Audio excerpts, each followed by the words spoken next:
Sino po naniniwala isang araw, alaala na lang ang payo ng mga magulang mo sa'yo? At sino po naniniwala, isang araw, yung nanay na kasama mo ngayon, maaaring katabi mo ngayon, yung tatay na kasama mo ngayon, isang araw, aalalahanin mo na lang din. Hindi kayo forever na magkasama.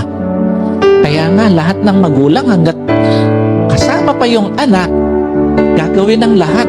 Ipapayo lahat ng mabuti, paaalalahanan ng anak kasi alam niya, isang araw, iiwan niya yung kanyang mga anak.